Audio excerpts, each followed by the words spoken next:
하고 2부에서는 여론조사, 총선 이런 이야기를 주로 한번 해볼게요. 일단 녹색정의당이 비례연합정당에서 이탈했다는 기쁜 반가운 소식을 전하겠습니다. 최근 4년 동안 정의당이 한 결정 중에 제일 마음에 들어요. 가장 잘한 거죠. 우리가 이런 거 있잖아요. 윤석열이 KBS 대담에서 사과해버릴까 봐 조마조마했던 거랑 비슷한 거예요. 녹색정의당이 여기에 들어온다고 할까 봐. 그러니까 왜 요즘 메타인지라고 그러잖아요. 자기가 어느 정도의 위치에 있는지를 인식하는 능력 메타인지라고 하잖아요. 대한민국의 메타인지가 가장 안 되는 사람이 두 분이 있어요. 윤시성을 가지신 분하고 심시성을 가지신 분이 있는데 자기가 대한민국 정치에 어떤 영향을 미치고 자기가 어느 정도의 사람인지에 대한 객관적인 판단 능력이 아예 정말 영으로 무한수렴하는 것 같아요.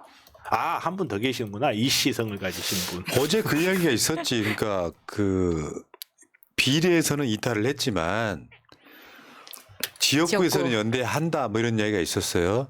그러니까 심상정 의원이 오늘 그 지역구에서 우리 지역은 빼주라. 지금 저기 저 민주당에서도 지금 김성회하고 문명순 뭐 네. 이분들이 있잖아요. 나는 거기 가서 이길 자신 있다 이 이야기하는 거예요. 그거랑 상관없이 나는 고향에서 내가 이겨보겠다. 이겨볼 테니까 내 지역구는 빼달라고 이야기를 하는 건데. 니들만 안 나오면 내가 이길 수 있었지.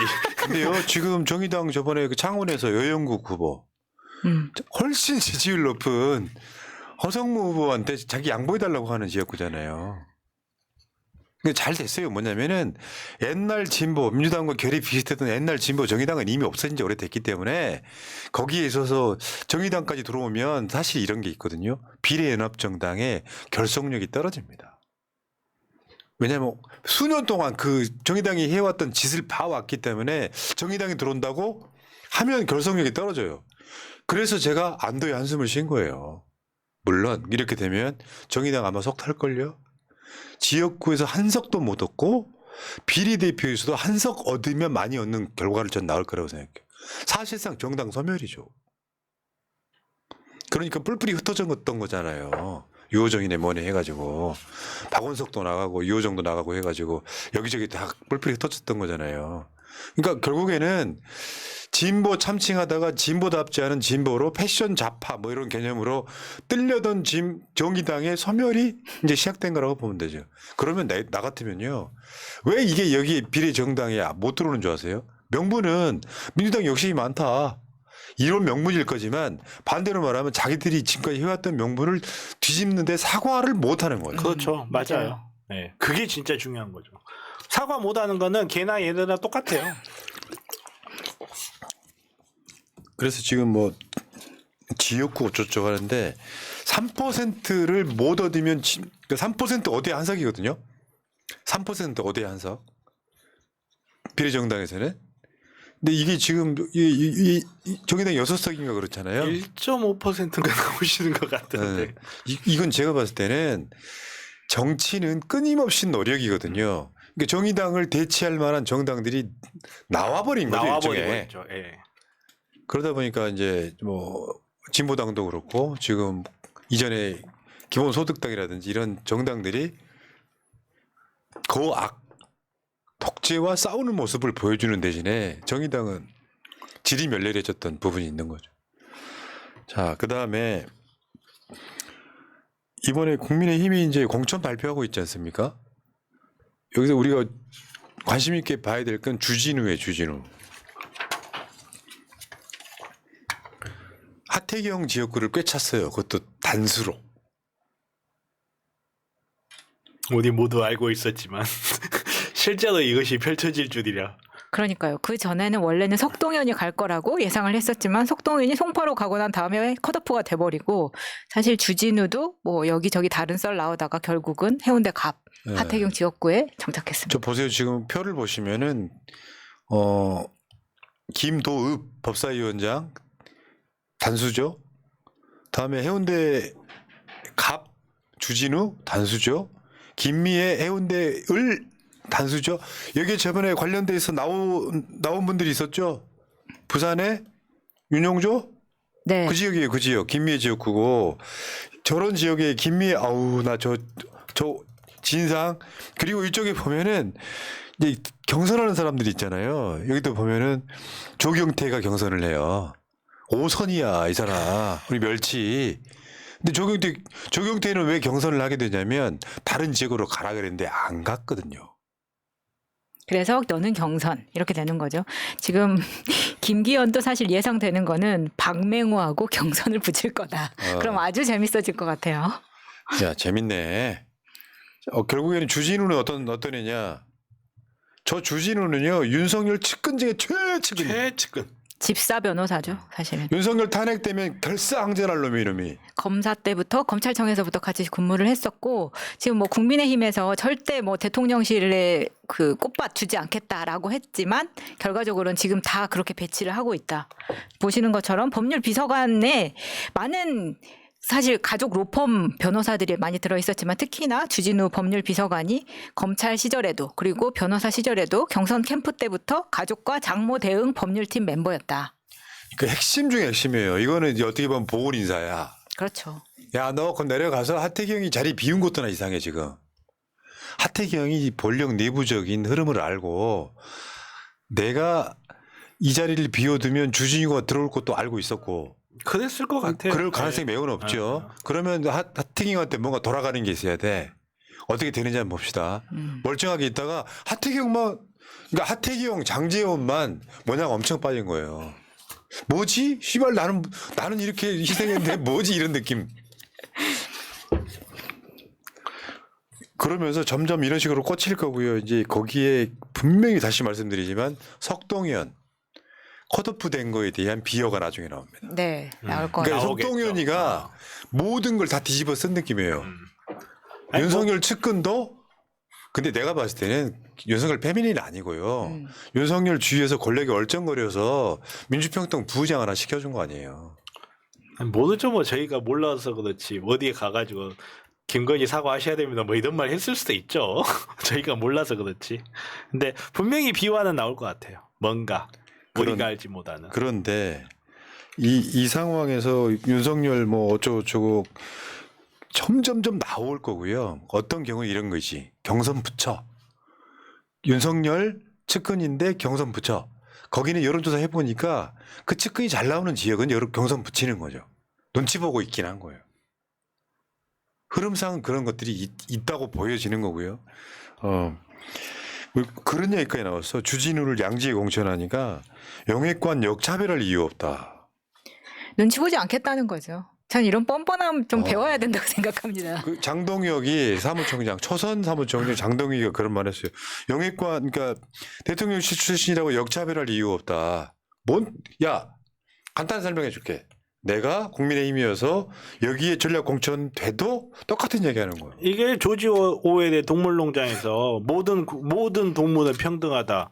그러나 어떤 동물들은 더 평등하다. 그거예요. 똑같은 거예요. 더 차별 안 주는 거지. 다른 그 누구보다 더. 이게 점점 이렇게 나올 겁니다. 그러니까 누구지? 주호영 경선은 주호영 안 온 거죠. 거거든. 경선해봐요. 어차피 주호영 같은 캐릭터는요. 탈당해서 무소속으로 나가도 당선되는 사람들이거든요. 주호영은 경선 지역구 옮기라 그랬더니 안 옮겨서. 나중에 보세요. 이런 것들이 다 윤석열의 업으로 갑니다. 이제. 업이죠. 네. 그래서 나중에 결국 칼 꽂는 사람들이 다 이런 사람들이에요. 어느 순간에 정말 칼 꽂을 거예요. 지금 제가 듣기로는 가장 가까운 후배한테도 뒤통수 맞고 그러신다던데. 이분들은 가만히 있을 것 같아요. 자기 권력 건드리는데. 그러니까 윤석열이 권력이 약해지는 순간 달려들 사람들인 거예요. 그래서 내가 최악의 상황에서 민주당이 180석만 해도 윤석열 탄핵이라고 하는 이유가 그것 때문에. 맞아요. 네. 자, 그리고 이런 것도 있어요. 공천을 발표할 때 전략적으로 국민의힘 사람들이 상대적으로 막 공천이 많이 돼야 되고 당선 가능성이 높은 지역은 발표를 뒤로 미룹니다. 그래서 잡음이 없는 곳에 이제 공천을 하면서 주저앉히는 거는 제가 지난주에도 말씀드렸죠. 여당은 줄 자리가 많아요. 그러니까 지금 국회의원 아니더라도 다른 뭔가를 보장해주면 장관제대부터 시작해서 그러니까 내가 그래서 말씀드린 거예요. 민주당이 정권 뺏긴 게 이런 지점이 있다고. 이해찬 대표가 정권 이제 180석 얻을 때 민주당 잡음이 거의 없었어요. 여당이었잖아요. 다른 데로 보내면 돼요. 나 그런 걸 되게 많이 봤거든요. 여당일 때는. 근데 지금 야당이기 때문에 상대적으로 지지고 볶는 데다가 언론은 기울어져 있지. 그러니까 민주당이 더 커 보이는 건 사실 맞죠. 그리고 하나 더 재밌는 저희 팝콘 각은 개혁신당, 개신당이 아닌가 싶은데 이 사람들이 진짜 주말 내내 지지고 볶더라고요. 네. 아니 뭐 코딱지만한 정당에서 있잖아. 간단히 말해서 얘들 국회의원 5명은 새날에 고정 출연하는 국회의원보다 숫자가 적어. 그 안에서 뭘 지지고 볶을 게 있다고 나 같으면 내려놓겠다. 아니 코딱지만한 데다가 9개의 개파를 모아놨으니 이게 블랙홀이지 이게. 지금 계속 그 정의당 부대표였던 배복주 의원하고 유호정 가지고 난리를 치고 있는 거잖아요. 그러다가 주말에 뭐 기자회견을 취소를 한 해 만에 하면서 난리를 쳤고 그러다 보니까 지금 그 내용이 밖으로 튀어나올 수밖에 없는 상황인 거죠. 지금 유호정 의원 같은 경우라면 개혁신당에서 주류적인 위치나 자리를 잡기는 어려울 겁니다라고 시작부터 쳐내고 시작을 하니까. 이건 당연하죠. 왜냐하면 이준석 입장에서는 소위 2030 남자 그렇죠. 일베 성향 애들로 네. 지지 기반인데 유호정 딱 들어오지 뭐 배벽주 들어오지 막 이런 상황이 벌어지잖아요. 네. 당원들 빠진 소리가 들리거든. 저런 메시지 내야 되는 거죠. 지금 당원용으로도 저런 메시지가 나가는 건데 그러다 보니까 지금 일정을 보시는 것처럼 16일부터 계속 회의 취소했다가 다시 기자회견 한다고 했다가 기자회견을 이제 토요일에 기자회견 최종 또 취소를 했어요. 그러다 보니까 야 이거 어떻게 되는 거야. 그날부터 이거 깨지는 거 아니야? 막 이제 이런 소문이 무성하다가 일요일 날 김종민이 갑자기 이거는 뭐 개인적으로 하는 기자회견입니다 라면서 기자회견을 합니다. 본인의 위치가 지금 개인적으로 기자회견을 할 수 있는 위치인지 궁금한데 본인이 지금 공동대표였는데 지금 흡수된 상황인 거죠. 개혁신당 내분 관련 김종민 최고위원 기자회견 해가지고 어제 그렇게 남욕을 그렇게 해놓고 오늘 뭐 다시 최고위원 회의를 소집할 때니까 뭐 보시죠라고 했는데 그 결과는 불보듯 뻔했죠 오늘. 이거 보라고. 근데 생각해 한번 해보세요. 이준석하고 이낙연하고 맞아요. 일단 색깔이. 안 맞죠. 안 맞죠. 이낙연은 이준석 지지율이 업혀가려고 들어간 거예요. 근데 이낙연이 사실 한번 생각 한번 해보세요. 이재명 대표가 민주당에 있을 때 얼마나 많이 예우했어요. 그러니까. 만나서. 그러니까 이재명 대표는 이낙연의 마음을 얻고 싶었던 게 있어요. 그러니까 마음에는 안 들어도 예우를 엄청 해줬는데 그 똥파리들이 계속 이관재라고 갈라치기 하면서 이낙연이 마치 이재명 대표가 당을 사당화시킨다는 명분을 하나 만들어 갖고 기어 나갔어요. 근데 이준석한테 걸린 거예요. 이준석이 지금 이재명 대표처럼 대화가 되는 사람이에요? 그러니까 똑같아요. 하는 짓을 보면 똑같습니다. 대가리에 총각 나가지고 한놈 말 듣는 부부나 주변에 똥파리처럼 앵앵거리는 사람들 말만 듣는 사람이나 결국은 그 사람 잘못이에요. 아니 그러다 보니까 오늘 최고회의 중에 고성 끝에 퇴장 이래가지고 이낙연하고 김종민이 회의 중간에 그냥 나와버립니다. 근데 이 회의에서 무슨 이야기를 했었었냐면 예를 들면 선거 캠페인에 전권을 달라. 그리고 지도부의 전원 지역구 출마 선언 이런 것들이었단 말이에요. 근데 이제 이거에 대해서 합의를 하지 못한 채 나왔는데 그 둘만 나와봤자 그 의결은 할 수 있는 상황이잖아요. 그래서 그 둘 빼고 그냥 의결합니다. 코미디다. 준석이 봐. 재밌다. 근데 이게 지금 개혁신당이라는 이름 밑에 합당을 한 것처럼 보여졌지만 아직까지는 법적으로 합당을 한 상황이 아닌 거예요. 네, 맞아요. 네, 그러다 보니까 법적인 대표 개혁신당에 이준석이 있는 거고 그런데 지금 사실 국회의원 5명은 전부 다 민주당 출신인 거잖아요. 그리고 새로운 미래에 있는 당원들은 아직 새로운 미래의 당적을 가지고 있는 겁니다. 그래서 5명 국회의원만 지금 개혁신당에 들어가 있는 상황이라서 이 사람들이 오늘 깨지면 이 사람 다시 나오면 되는 거거든요. 아니 근데 돈은 이미 받았잖아. 그러니까 그 돈은 어떻게 되는 거냐고 그 유법 때문에. 그거는 국회 현역 의원 수로. 네, 그러면 개혁신당으로 이름으로 받았는데 네. 그럼 그 다음은 어떻게 되는 거예요? 그 개혁신당 거예요, 그거는. 그러다 보니까 지금 또 이준석이 정치 컨설턴트한테 한 2억 5천 정도 썼다는 것 때문에 네. 6억 받아서 거기에다 한 입 털어넣으면 그 다음 거 가지고 지금 싸우네 만에 하고 있는 상황까지 왔다는 겁니다. 그러니까 만날 수 없는 사람들끼리 만나가지고 예견된 결과물 일주일 만에 그렇죠. 깨지는 거예요, 맞는. 사실은. 제가 봐도 이거는 당장 그 6억 받으려고 음. 서둘러서 결합한 거예요. 야, 어떻게든 그 6억은 우리가 받아야. 그러니까 문제는 또 부하가 치미는데 이낙연이 누굽니까? 민주당에서 정말 아무것도 안 하신 분을 촛불로 정권 세워가지고 국무총리 만들어주고 당대표까지 만들어줬더니 저지를 하고 나와서 지금 꼴이 뭐냐고요. 웃기지도 않는 거죠. 근데 그거를 알고 이준석이 좀 뭐라 그래 이용해 먹는 부분도 있다고 생각이 드는 이 게 사람은 지금 테러가 없거든요. 아니 서로가 서로를 이용해 먹은 거예요. 사실 따지고 보면 이준석도 태도는 별로 없어요. 이준석의 미래는 마사중이잖아. 그런데 사실 배복주 의원 같은 경우에도 이렇게 난리를 치니까 우리가 아 배복주 의원이 박경석 전장현 대표의 배우자였구나 이렇게까지 이제 알게 된 상황인 건데 사실 배복주는 새로운 미래의 당원으로 입당을 한 거지 개혁신당으로 입당한 것도 아니거든요. 그러네. 근데 지금 이준석은 그걸 트집 잡아서 계속 당원에 가입했다라는 그 이유 가지고 드자비를 하고 있는 겁니다. 그러니까 이낙연 측에서는 이준석이 왜 저러는 거냐 저거 지금 당 깨려고 저러는 거 아니냐라고 하는 거죠. 맞아. 인지 알았어? 맞아. 아니 그걸 인지하라 왜? 아주 그러니까 꿀잼이다. 정말 무능한 정치인이라는 말 비판에서 피할 수가 없죠. 참 새삼 웃기네요. 그러니까 지금은요, 여러분 뭐 이따 2부에서 그 지지율 이야기도 하겠지만 이제 대혼란의 상황들이라서 지금 나오는 상당수의 메시지는 가짜일 가능성이 되게 높은 거예요. 나중에 시간 지나면 다 잊혀지는 것들이긴 하죠. 그러나 역사 속에 이런 표현이 이제 등장하는 걸 수도 있어요. 이낙연 심판. 지지층 입장에서 보면. 그렇죠.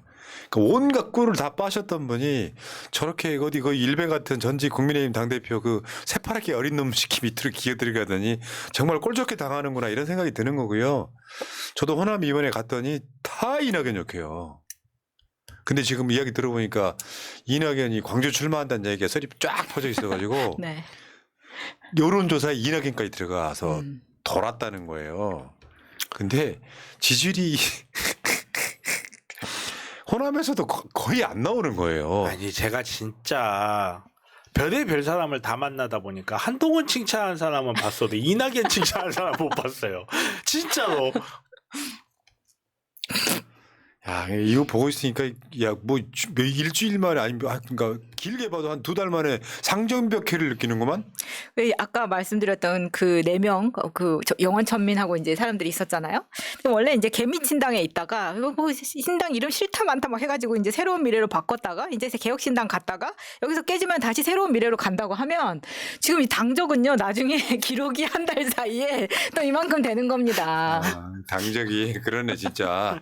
그거 다 나무 위키에 다 기록되더라고. 아, 나 지금 당적 콜렉터 막 해가지고 제가 이런 희귀한 당의 당적도 있었습니다. 한 달 사이에 4줄. 어떻게든 또 봉합을 하겠죠. 왜냐하면 저기 또 찢어지는 건 말이 안 되는 것 같고요. 봉합을 할 텐데 나는 심정적으로 복잡해지는 게 이준석이 단독으로 네. 윤석열 당 국민의힘 표 하나 좀 깎아먹어라 좀 했는데 잘해줘야 잘해주길 됐어요. 바란 친구도 있었거든요. 근데 둘이 다 저렇게 말아먹고 있는 결국에는 설사 이준석이 혼자 파이팅을 잘했더라도 이번 선거는 양당 체제로 갈 수밖에 없는 그 구조에 있는 거예요. 그러니까 4월 10일 이후로 개혁신당이 변할 거는 마삼중이 마사중이 됐다. 이거 정도밖에 없을 것 같아요. 지금 이준석이 지금 지역구 나온다는 거잖아요. 지금 이야기 들어보면 비례에 안 나간다는 거잖아요. 그럼 비례에서 이 사람들이 대략 분위기가 어떻게 갈지 모르겠는데 지금 현재로 보면 제 3지 대표는 안 나옵니다. 그러면 3에서 5%. 그러면 뭐 정의당은 한석 정도 예상을 하고 해보고요. 그것도 맥시멈. 그리고 지금 저거 개신당이 저렇게 갔을 때 지역구 내에서 당선될 사람 없어요.